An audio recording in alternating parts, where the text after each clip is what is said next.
안녕하세요. 비블리아의 이익상입니다. 이익상에게 성경 배우는 김영석입니다.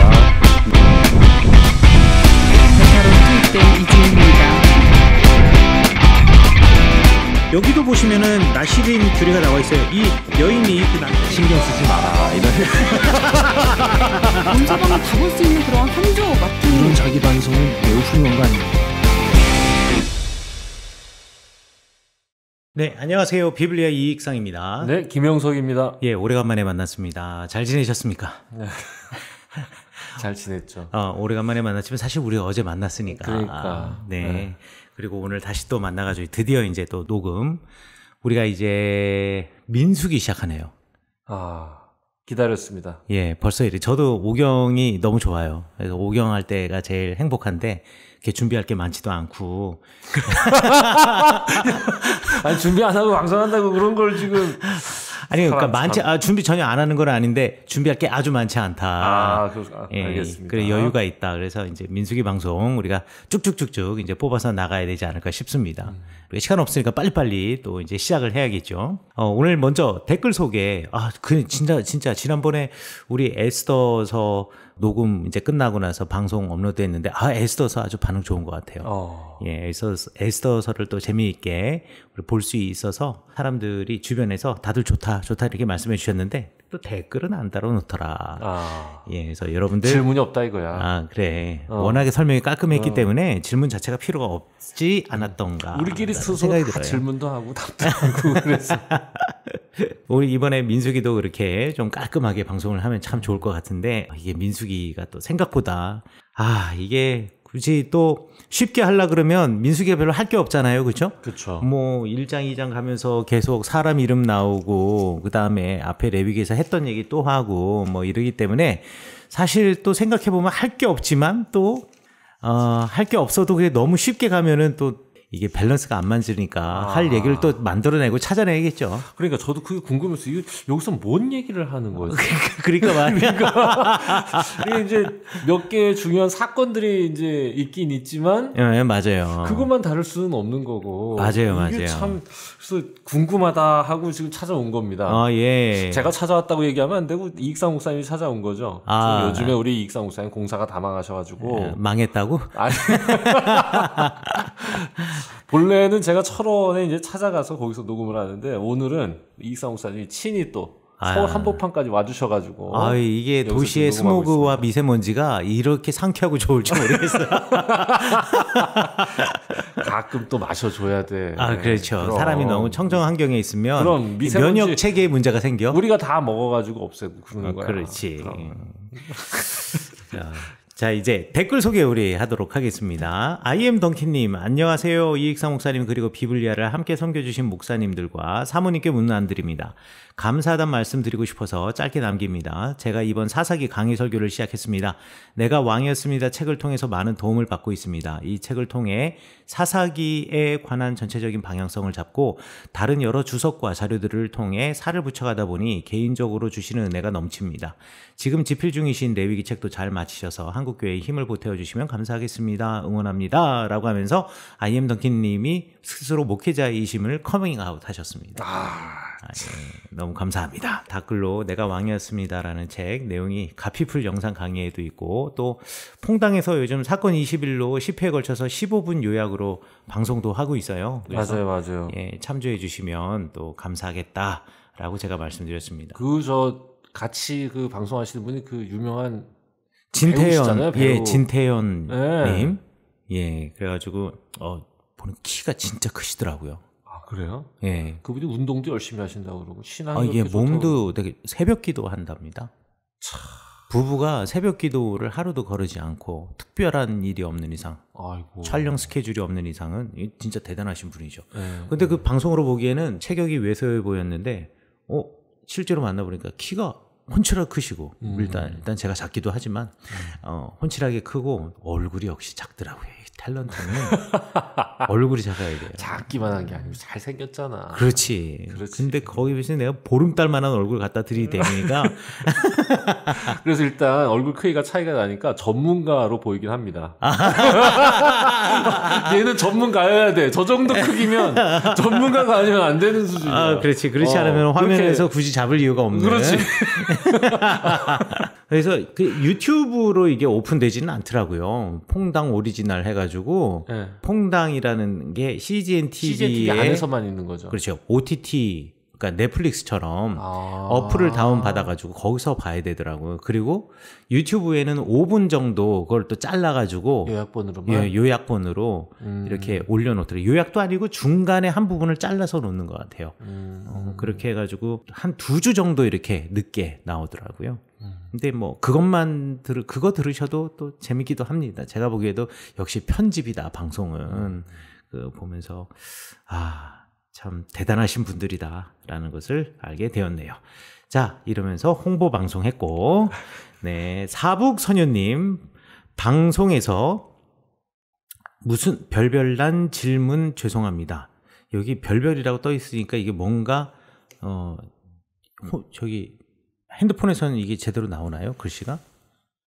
방송에서 벗어난 질문. 벗어라는 단어가. 벗어가 안 돼?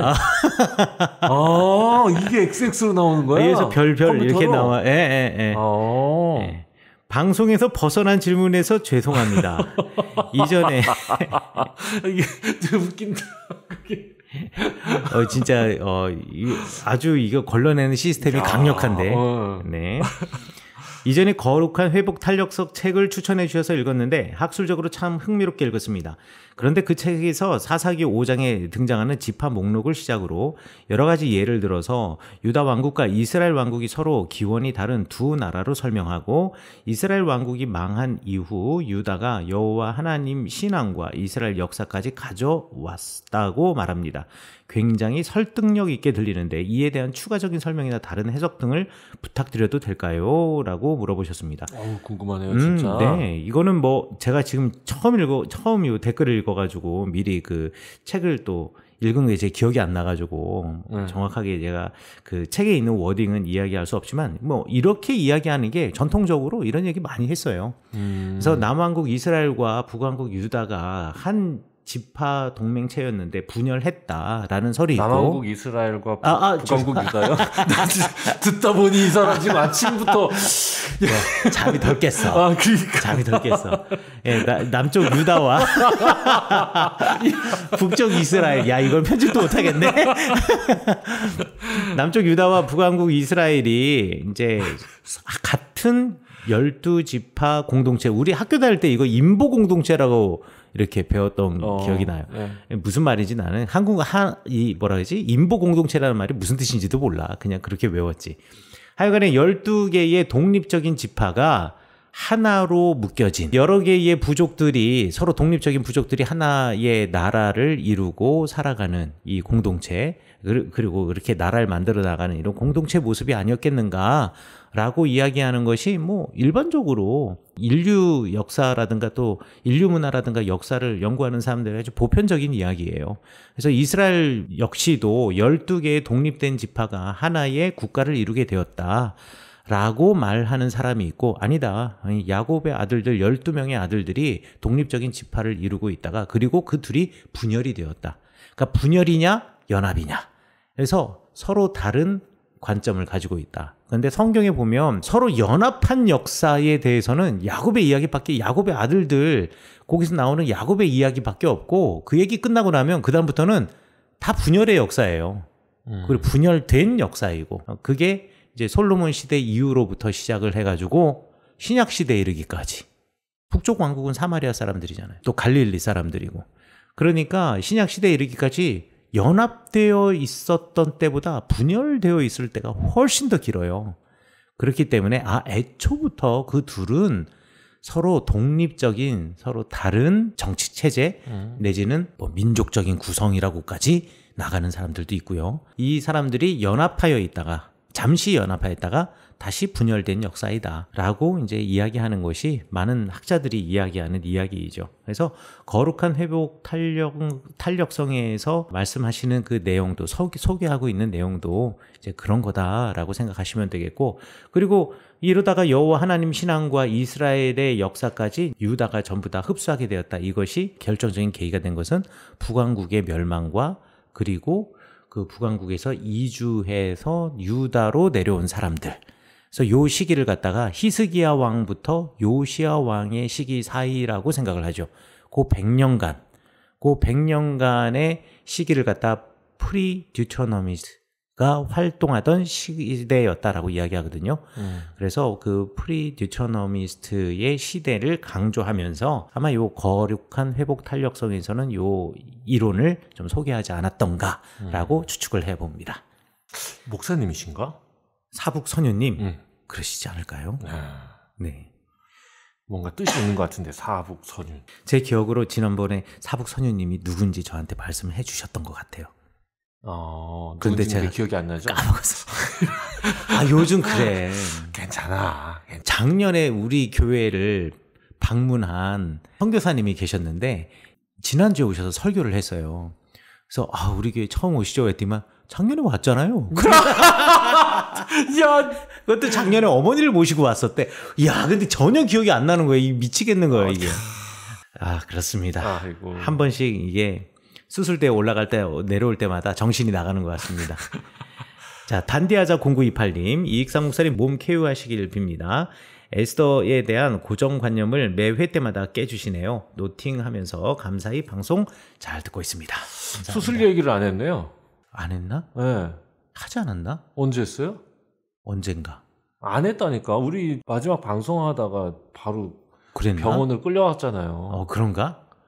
식사를 하고 있는데 중간에 전화가 옵니다. 전화를 받더니 얼굴이 사색이 되고 지금 당장 병원에서 달려오라고. 서울에 지금, 있는데. 서울에 있는데 지금 죽어도 이상하지 않은 상황이라고 빨리 달려오라고 그래서 밥 먹다가 바로 그냥 병원으로 달려갔어요. 이 에스더 마지막 녹음하던 날이었죠. 그게 마지막 녹음이었죠. 그렇네. 그러고 보니까. 어떻게 지금은 좀 괜찮? 지금은 괜찮습니다. 그러니까 전혀 다른 게 안 보이는데. 살이 많이 빠졌죠, 이제 본인 생각인 거고.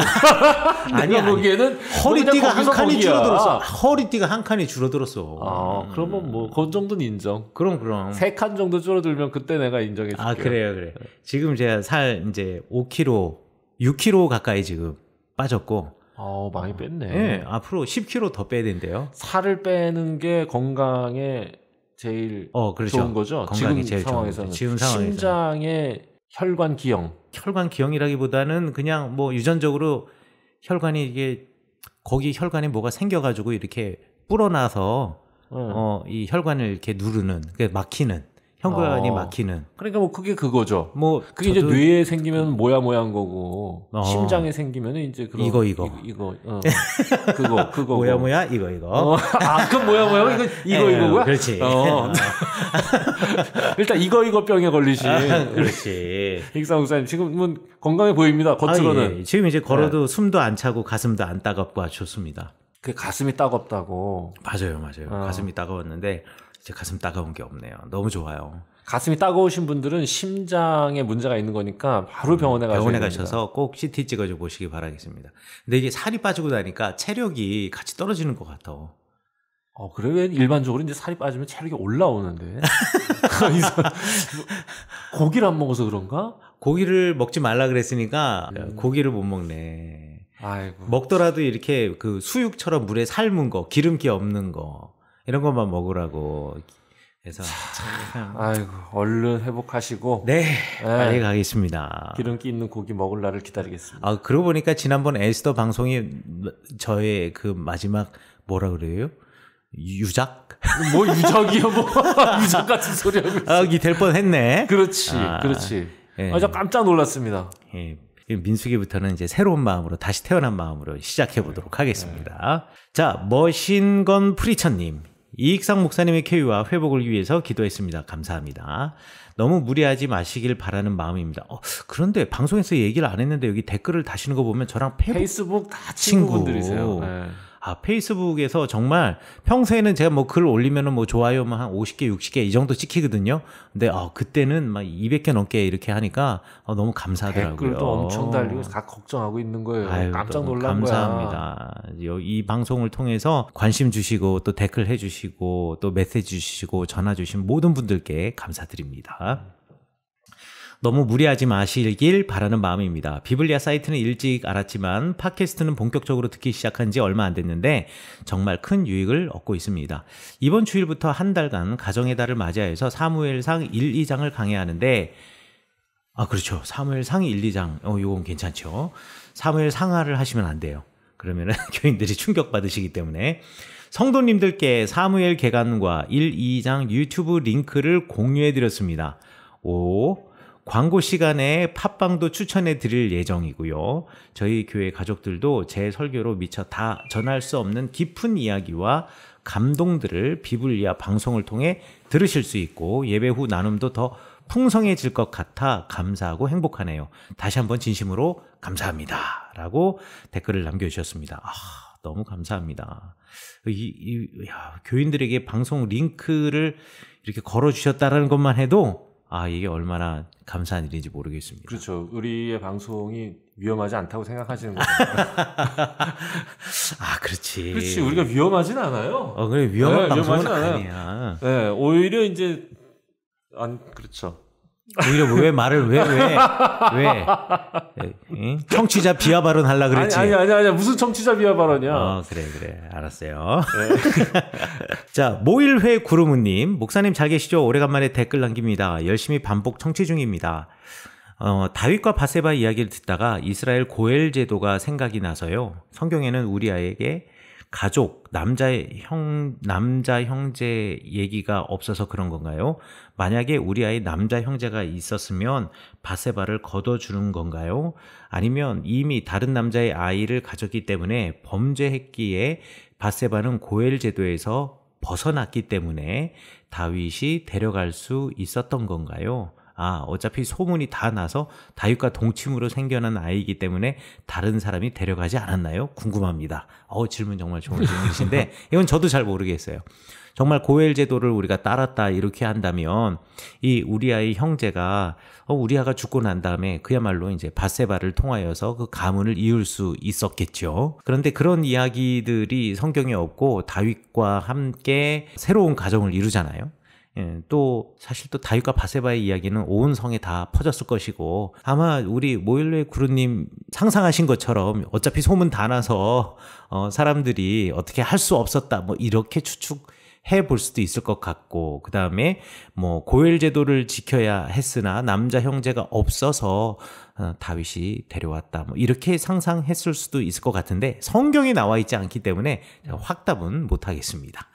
근데 너무 좋은 질문. 전 이런 생각 한 번도 못 해봤는데, 이렇게 좋은 질문 해주셔서 너무나 고맙습니다.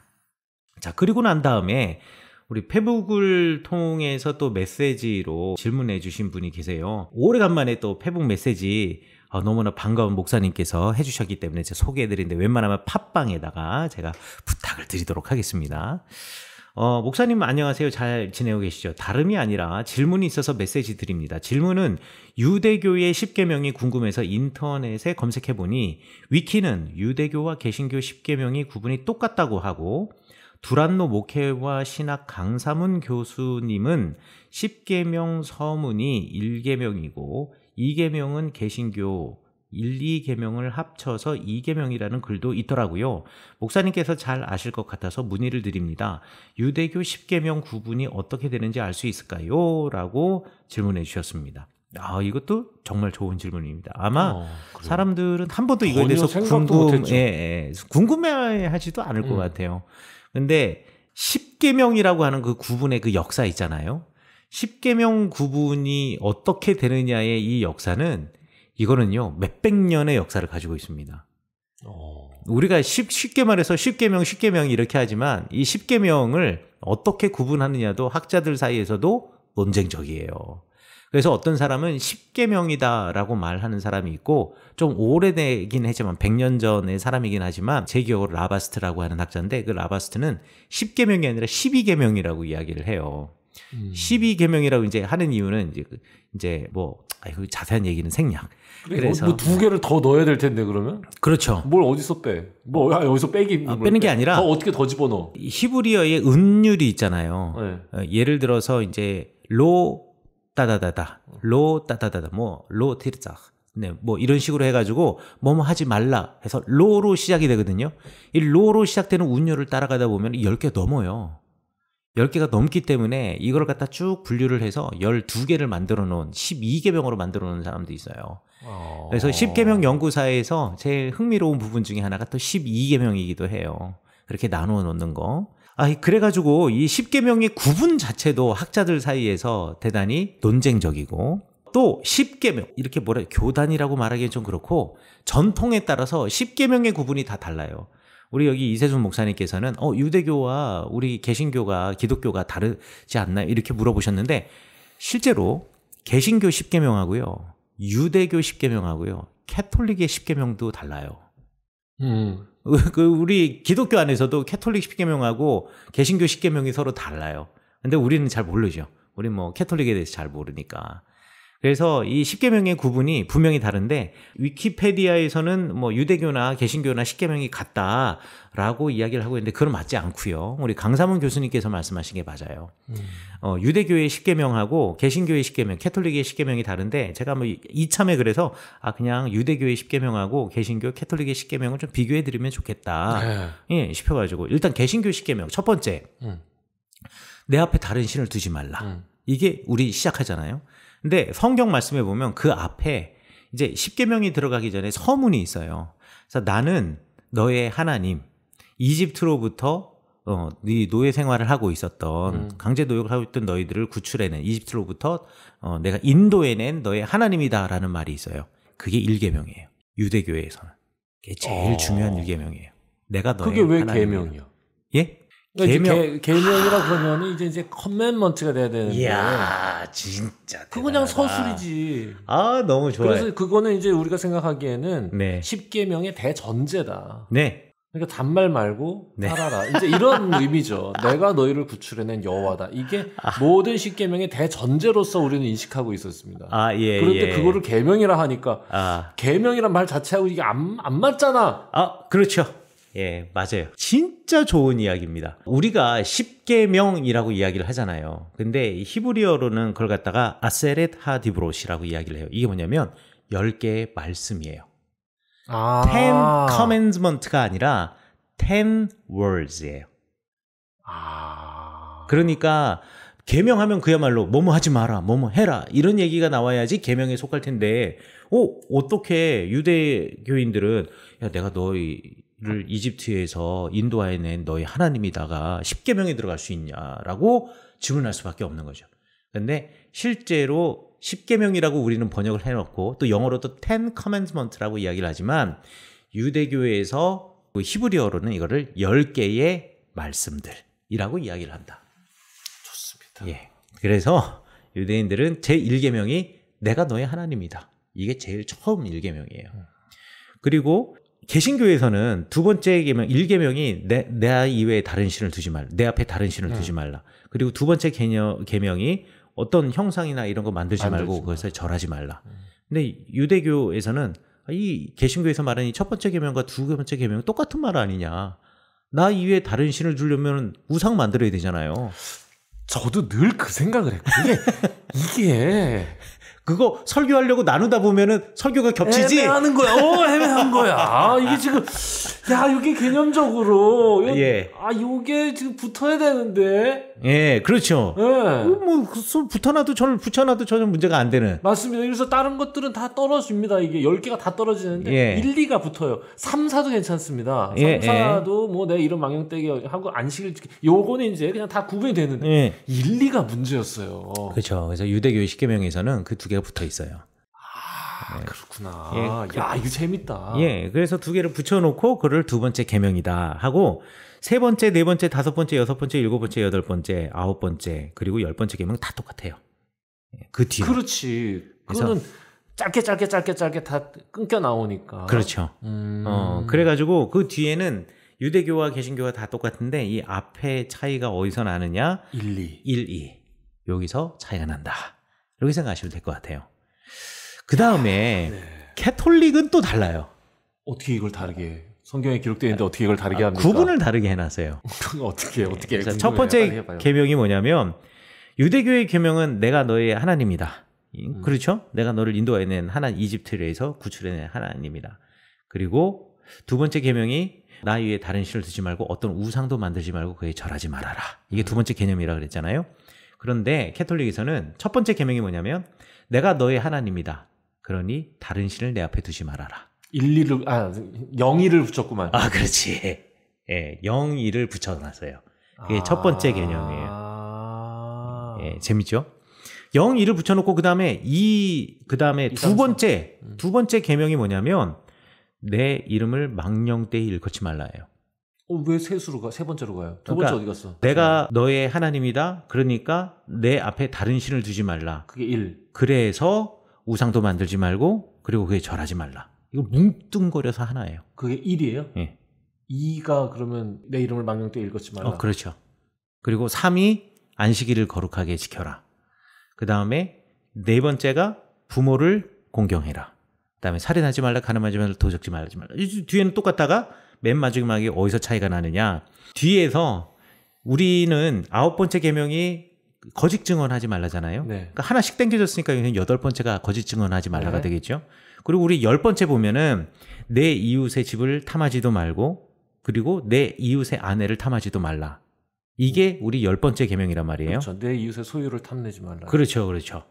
그리고 유대교도 마찬가지예요. 근데 캐톨릭은 그 둘을 떨어뜨려 놨어. 그래서 9번째 계명이 너의 이웃의 아내를 탐하지 말라. 그리고 10번째 계명이 내 이웃의 모든 집이나 그 모든 물건들을 탐하지 말라. 도저히 이렇게 애매합니다. 캐톨릭 조금 애매합니다. 내가 지금 0,1을 합친 거에 대해서 굉장히 감동하고 있었습니다. 아까 처음 듣다가. 네. 그래서 이제 지금 익상 목사님 말씀을 듣는데 그 유대교가 가지고 있는 그 첫 번째 선언 같은 그거를 이제 첫 번째 말씀으로 여긴다는 거에서 완전 공감했거든요. 저도 이제 십계명을 항상 읽을 때마다 실제로 십계명의 이 모든 내용의 전제가 되는 부분을 잊으면 안 된다. 그래서 저는 이거를 더 강조해야 된다고 늘 생각하고 있었거든요. 내가 너희를 구원해낸 여호와다. 저도 그렇게 생각합니다. 여기에서부터 모든 이야기가 출발하는 거예요. 그렇죠. 네. 그러니까 그게 신앙 고백이 먼저 되고 그 다음에 이제 이렇게 가는 건데 명령만 남아버린 형태잖아요. 그런데 그렇다면 0,1을 붙이면 야 이거 괜찮다 이렇게 딱 생각하고 있다가 갑자기 지금 90이 지금 이상하게 아내를 탐내지 말라 소유를 탐내지 말라 이렇게 나눠버리니까 차라리 0,1 하고 그 다음에 2, 3, 4 이렇게 그냥 가셨으면 그러게 말이야. 아쉽습니다. 그래서 캐톨릭의 십계명의 구분은 저도 요거는 조금 클리어하지 않다라는 좀 생각은 들고 저는 뭐 개인적으로 또 이런 얘기하면은 저를 또 이단으로 걸지는 모르겠으나 저는 유대교의 십계명 구분이 오히려 더 잘 구분된 게 아닌가라는 생각을 해요. 게다가 신명기 같은 경우에는 출애굽기 같은 경우에는 십계명이 20장에 나오지만 신명기는 5장에 나오거든요. 신명기 5장에 이 선언이 나오고 난 다음에 이제 학자들이 이게 이제 브라울릭 같은 사람이 이야기를 한 건데 신명기는 십계명의 해설판이다라고 이야기를 하는 사람이 있어요. 그러니까 십계명에 얘기하고 십계명의 각 계명들을 어떻게 지켜야 하는지 그리고 그 계명을 어떻게 어겼는지의 이야기가 신명기 뒤쪽의 이야기다. 그래서 그렇게 구분을 해놨습니다. 어찌 보면 약간 이제 좀 억지스러운 구분이 있기도 한데 그런데 이런 구분에 대해서 또 아주 기발한 아이디어예요. 그래서 많은 학자들이 그 아이디어를 갖다가 인용하고 또 소개해주기도 해요. 그런 면에 있어서 가장 처음 이 십계명의 가장 선언적인 우리 첫 번째 내가 너를 이집트에서 인도해낸 여호와 하나님이다. 이 선언이 제일 중요한 선언이다. 그렇죠. 그걸 빼는 거 저는 생각을 해요. 맞아요. 그거 없이는 뒤에가 설명이 안 돼요. 맞습니다. 그래서 십계명을 설계하면 뒤에 명령을 설계하기보다 오히려 이거의 대전제를 설교했었거든요. 맞아요. 그게 더 길어요. 더 중요해. 그렇죠. 그걸 일단 이해하고 그렇기 때문에 우리가 이래야 된다. 그렇죠. 나온 이유가 이거야. 맞아요. 내가 너희를 내가 불러냈어 나야. 그러니까 이렇게 해야 돼. 이제 이렇게 가야 이게 맥락이 산다. 그렇죠. 맞아요. 저도 그렇게 생각합니다. 종교적 의무라기보다는 하나님의 은혜와 그 목적에 따르는 삶. 네. 이제 이렇게 가야 된다. 네, 동의합니다. 저도 그렇게 생각을 합니다. 그럼 우리 0일 붙여가지고 다시 할까요? 0일만 붙이는 거야, 0일. 아이, 근데 그걸 또 내가 어떻게 할 수가 있나. 그걸 너무 우리 마음대로 그걸 할 수 있는 거는 아닌 것 같아요. 그렇죠? 너무 좋긴 합니다. 네, 하지만 뭐 저도 일단 10계명이 아니라 10개의 말씀들이다라는 것을 한번 여러분들이 기억해 본다면 배웠습니다. 이 신명기를 이해하는데 훨씬 더 좋지 않을까라는 생각을 해 봅니다. 네, 그렇습니다. 자, 그다음에 우리가 진짜 이제 본격적으로 우리 민수기 이야기 들어가도록 하겠습니다. 비블리아 들리는 말씀 울리는 마음 Welcome to the 비블리아 열리는 성서 알리는 방송 라디오 비블리아 자, 그러면 이제 민수기 저희가 시작하도록 하겠는데요. 민수기에 대해서는 진짜 할 말이 많으면 많고 적으면 적은데 학술적으로는 할 말이 진짜 많아요. 왜냐하면 이 민수기가 가지고 있는 이 언어적인 특성들이나 이런 것들에 대해서 이야기를 한다고 하면 민수기에 대해서 할 이야기가 정말로 많은데, 그러나 이제 우리가 학문적으로 공부하는 것이 아니라 우리가 성경을 이해하는 데 도움이 되는 방법으로 이야기를 하니까 어떤 식으로 이야기를 해야 될지 한 번쯤은 되게 고민이 되더라고요. 그래서 일단 첫 시간에는 간단하게 인트로덕션처럼 우리 민수기, 저 인트로덕션 별로 안 좋아하거든요. 왜냐하면 인트로덕션을 하고 민수기를 하면 사람들이 그게 고정관념이 돼버려. 그래서 항상 성경 말씀을 다 하고 난 다음에 그 다음에 이거를 정리를 하는 게 그게 맞는 거다. 그래서 학자들이 죽기 전에 쓰는 책이 인트로덕션이에요. 학자들은 개론서? 그렇죠. 개론서를 죽기 전에 쓰는 거지 절대로 개론서 먼저 쓰고 그 다음에 공부하지는 않습니다. 그래서 저도 인트로덕션을 먼저 이야기하는 거 별로 안 좋아하는데 이 민수기는 할 말이 많지 않기 때문에 인트로덕션을 먼저 이야기를 하고 저희가 이야기했으면 좋겠다라고 생각하고요. 제가 요 구조, 성경에 나와 있는 요 구조 있잖아요. 민수기의 구조를 한번 간단하게 이제 여러분들에게 한번 말씀을 드려보려고 해요. 오늘은 이제 인트로덕션이니까 구조만 살짝 이야기하고 그러시죠. 성경에 관한 이야기는 다음 시간에 이야기를 하도록 하겠는데요. 민수기 내용의 구조를 보면은 여러분들이 민수기를 싫어하는 이유가 있어요. 싫어하는 이유는 일단 사람 말이 너무 많아. 사람 이야기 이름들이 너무 많아요. 그리고 사람 이야기가 딱 이 명단 쫙 끝나고 나면 이제 재밌는 이야기 나와야 되는데 율법이 나와요. 그 다음에 곧바로. 네. 사람 이야기도 짜증이 나는데 거기다 율법 딱 들어오는 순간 야, 이 책은 읽을 책이 못 된다. 그러니까 이해가 안 되니까. 그렇죠. 계속 정보만 계속 주니까. 맞아요. 네. 그러다가 이제 10장에 가면 이제 행군하면서 이제 백성들이 불평하고 뭐 이런 이야기들 나오고, 그 다음에 21장에서 잠깐 전쟁 이야기 나오고, 그 다음에 22장 가가지고 발람과 바알볼 이야기 나오고. 네. 그리고 그래, 요쪽 이제 뒤쪽에서 좀 읽으려고 하는데 26장에 또 인구조사가 또 나와. 그래서 또 인구 이야기 나오고. 그 인구 얘기 나왔으면 이거 왜 이러지 하는데 또 그 다음에 율법 얘기가 나와요. 율법 이야기가 3장에 걸쳐서 나와요. 왜 이러는 겁니까? 이 민수기를 최종적으로 하나의 두루마리로 만든 그 편집자, 누군지는 모르겠지만 그 편집자가 의도를 가지고 이렇게 배치를 했을 것이다 라고 생각을 하는 거예요. 그래서 왜 우리 학교 다닐 때 AB 이런 거 많이 하잖아요. 네. 그래서 1장부터 25장까지가 하나의 이야기 구조를 가지고 있고 26장부터 33장까지가 또 하나의 이야기를 가지고 있는데 이 두 개의 이야기가 병렬을 이루고 있다. 그래서 1장의 이야기에도 인구조사로 시작이 되고 첫 번째 이야기에도 인구조사로 시작되고 두 번째 이야기에도 인구조사로 시작이 되고 그 다음에 첫 번째 이야기에도 율법 이야기 나오고 그 다음에 두 번째 이야기도 율법 나오고 그리고 세 번째 이야기에서 행군하는 이야기 나오고 그리고 두 번째 이야기도 행군하는 이야기가 나오고 그 다음에 첫 번째 이야기에도 요단 전쟁에서 벌어지는 이야기, 요단 동쪽에서 벌어진 전쟁 이야기가 나오고 두 번째에도 요단 동쪽 지파들에 관한 이야기가 나오고 그리고 첫 번째 이야기에도 역사 회상이 나오고 그리고 마지막 이야기에도 두 번째 이야기도 역사 회상이 나와서 두 개가 병렬이 되게 편집자가 의도적으로 구성을 했다. 그러면 무슨 의도를 가지고 구성을 했을까? 그게 핵심입니다. 이게 그 피벗 포인트가 있어요. 딱 전환이 되는 이야기. 전환이 되는 이야기가 뭐냐? 바알보올에서 벌어진 이야기다.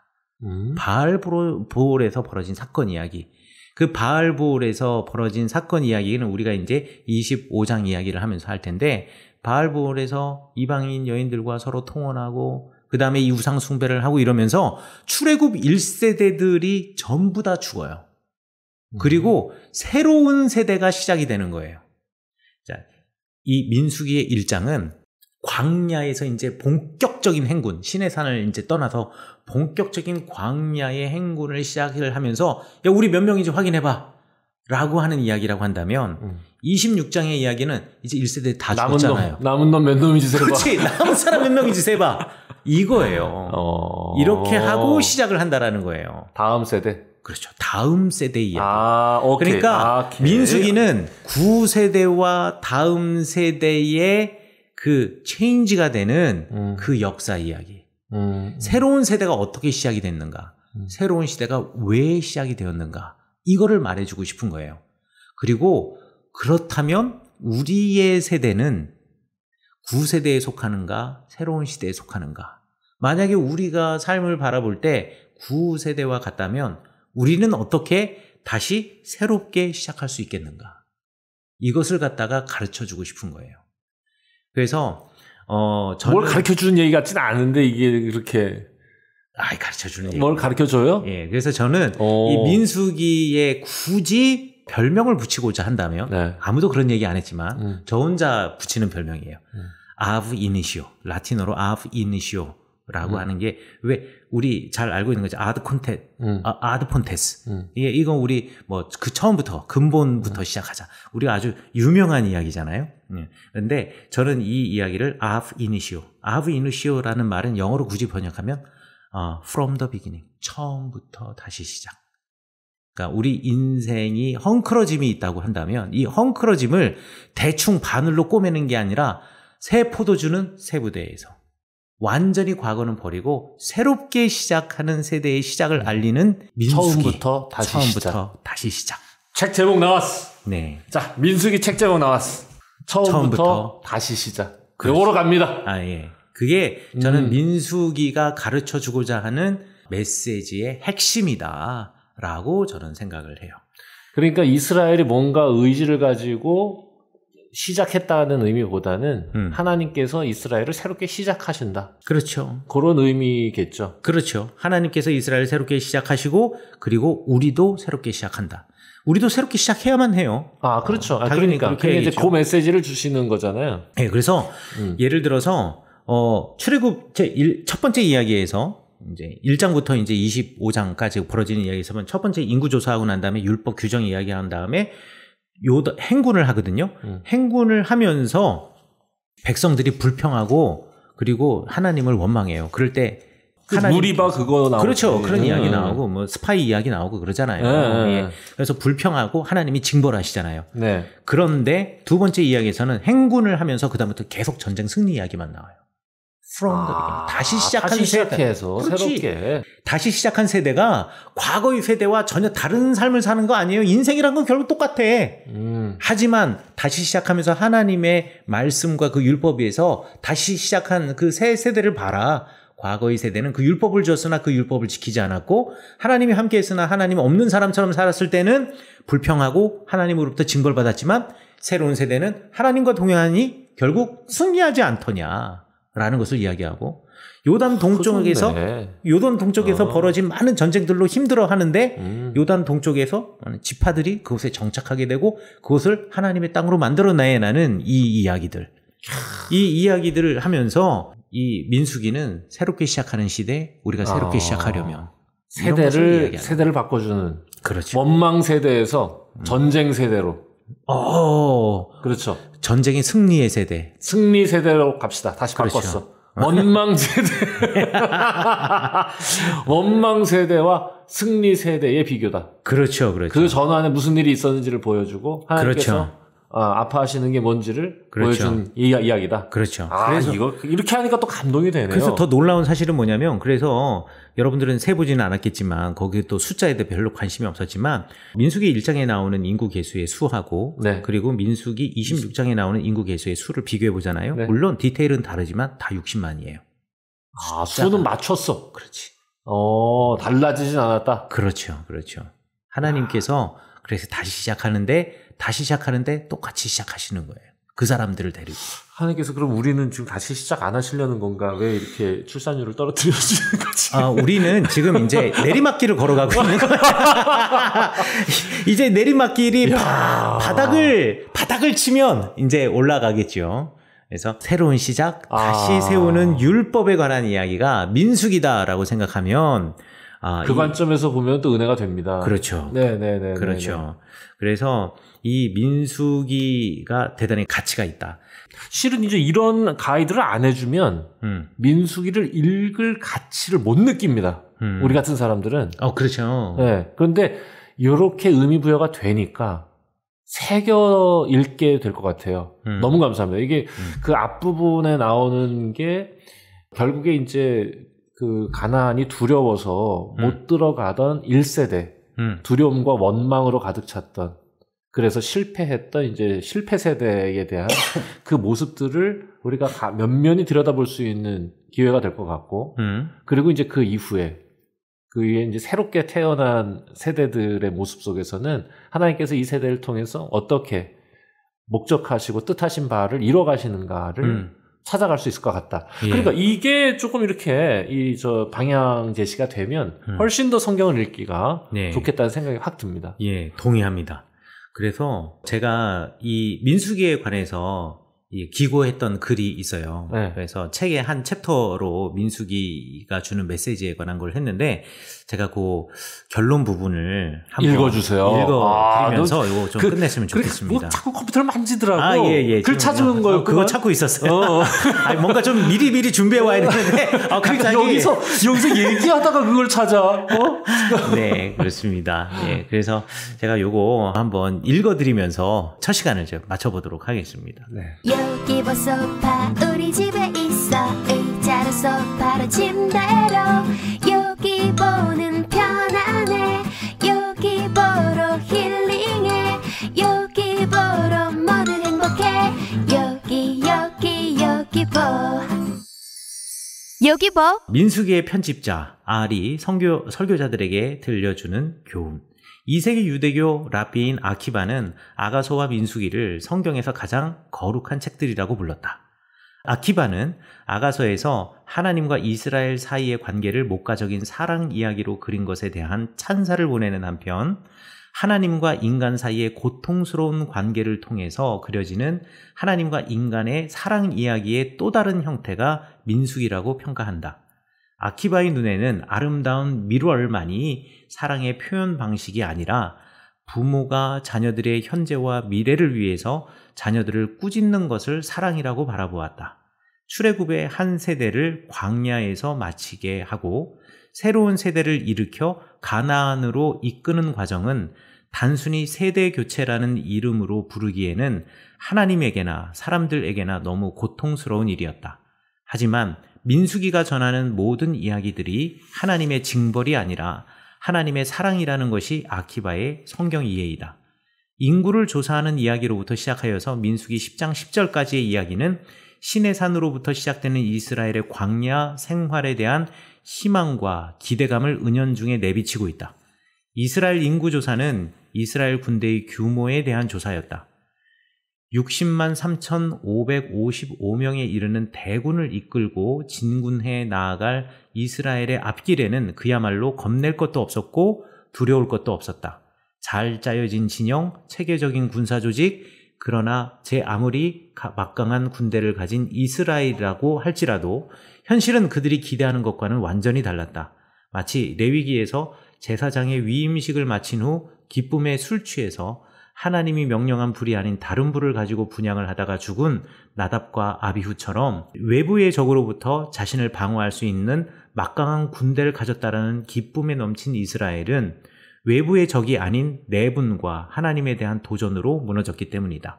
그러므로 출애굽한 1세대와 광야에서 태어난 새로운 세대가 교체되는 민수기 26장 이후의 이야기는 희망의 기대감이 현실에서 좌절로 드러났을 때 어떻게 회복할 수 있는가를 보여주는 교과서라고 말할 수 있다. 첫째로 이 교과서에는 이스라엘이 가지고 있는 하드웨어가 이스라엘의 미래를 결정해 주는 것이 아니다라는 것을 가르쳐준다.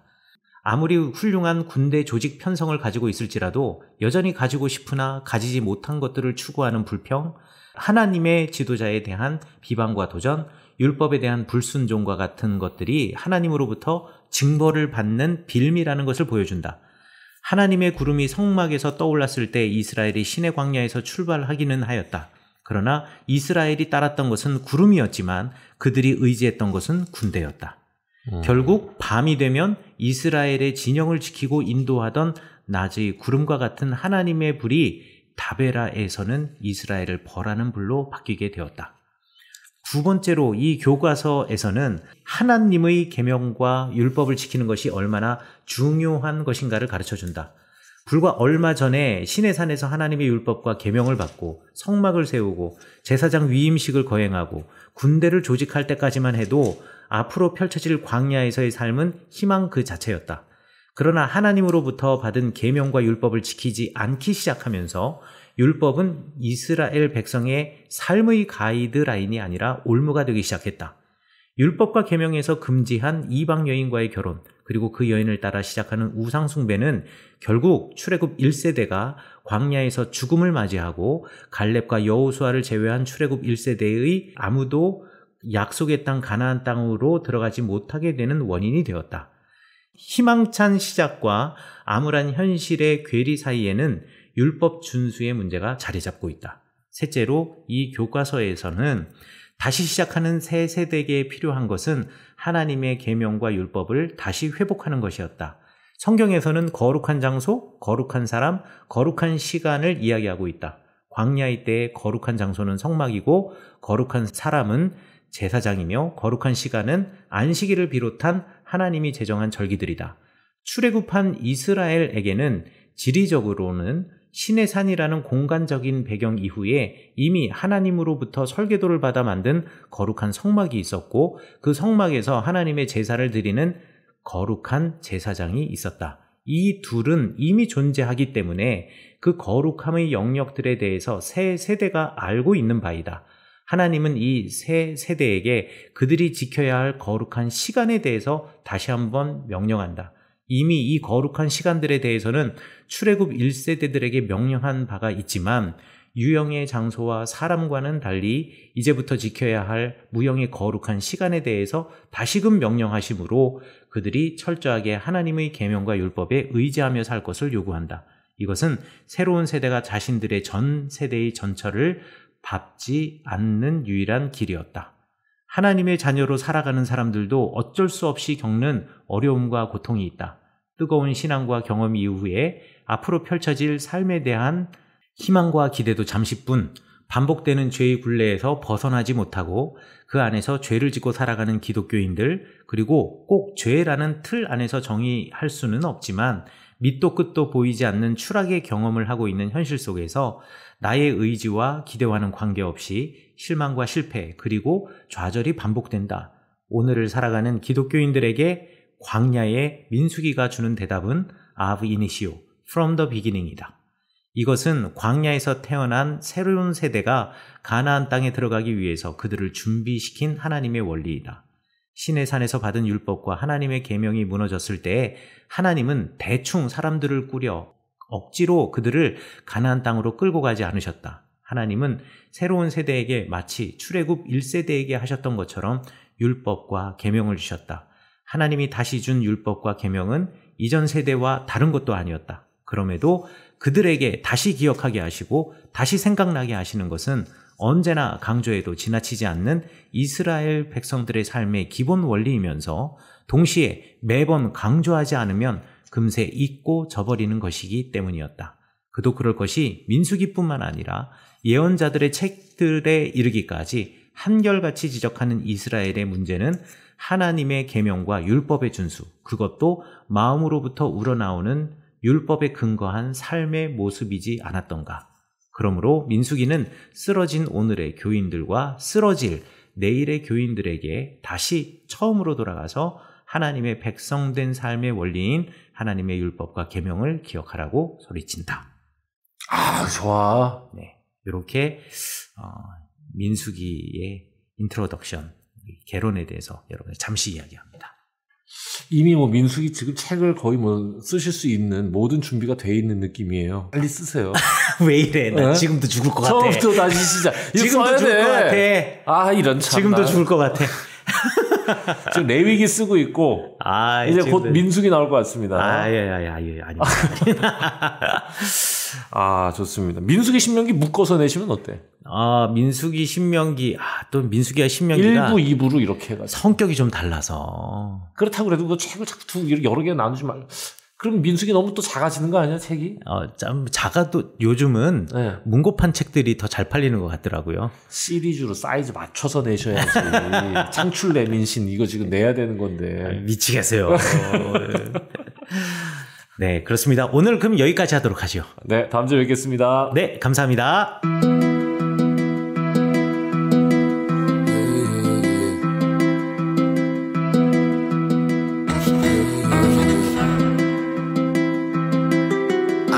feel like I gotta flow my tongue's blue the flows are frozen boats 나 힙합 신의 전사고 yeah. Too many deuces to the basic technique 떨지는 거짓된 정직에 떨지머니 어린아이지만 칼을 갈지 난 빠르게 닿진 않지만 출진한 바닥에 힘을 얻지 반대로 가는 대로 느낌 싸는 대로 놓지 않은 배포 final battle no ghetto 또 새롭게 with shadow Pretty face, greedy 없어버렸어 이 돈 여부가 삶을 change 아냐 비난 단지 question